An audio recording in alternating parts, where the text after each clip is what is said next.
অনেক ফল আছে। হ্যাঁ,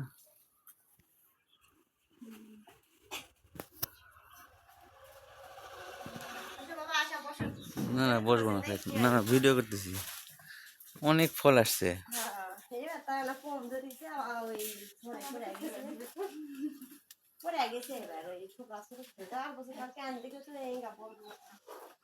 আর বেশি বাদাম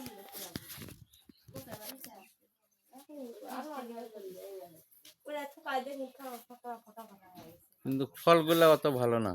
না অত ভালো নয় এমনি একটা মিষ্টি লাগে কি বেশি আছে এখানে বেশি আছে আবার আসল আঙ্গুর ফলের মতো অত স্বাদ এরাও আসল, কিন্তু মাটির কারণে অত ভালো হবে না।